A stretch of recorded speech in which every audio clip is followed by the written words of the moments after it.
Well, I'm going to show you another induction now. Are you left-handed or right-handed? Right-handed. You're right-handed, okay. In a moment, I'm going to show you how to go into hypnosis, okay? And I want you to have complete control over this. What's going to happen is this. I'm going to take hold of your wrist. I'll show you. I'll lift it up.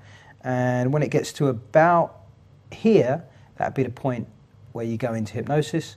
I'll push it down again, and you'll be back in normal awareness. Okay, so I'm going to go over the steps a few times. I'll take hold of it. You'll feel your hand starting to lift up. When it gets to a certain point, you'll notice certain sensations. Your eyes get heavy, your eyes want to close, and then I'll push it back down again to bring you back up to conversational and wakeful alertness. So I want you to really try and get a sense of this, get the feelings for this. Okay, as it gets up to that point, that's right. You'll feel your eyes getting heavier. That'll be the point where your eyes close. And it'll just hang there by itself, just like it's on a wire, and then to bring you back up, I'd simply push it back down again. Again, so if now was the time, I'd lift it up. We'll get to a certain point. That's right.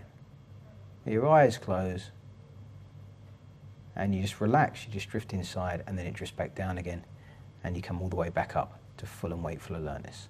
Again, I want you to get the physical as well as the mental steps. So it lifts up slowly. You feel your arms starting to get lighter this time. And as it drifts up, you feel your eyes beginning to close. When your eyes closed, that arm just hanging there on a wire now, you can once again just relax and go deeper and deeper and deeper to sleep. Not the sleep you have at night, just a deep relaxation of your nervous system, and letting go, allowing your inhibitions to disappear, feeling confident. I'm going to touch the back of your hand, it will drift down, and you'll drift back up to full and wakeful alertness. Good, thank you for doing that. So that's the rehearsal induction. And again, this was one of the, if not the first rapid inductions that I used. I'd already been hypnotising for quite a few years by that point. And I did it in a very noisy environment in a pub somewhere, and it was hugely effective.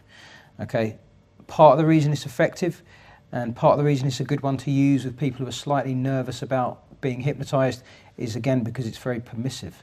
Okay, so you say, look, I'm going to show you how to go into hypnosis, and I'm going to show you how to bring yourself back out of hypnosis. And to show you what we're going to do, I'll show you. So you lift up their arm, and basically say, I'll lift it up to here, and you go into hypnosis, and I'll push it down to here, and you'll be back in the room, back at normal alertness.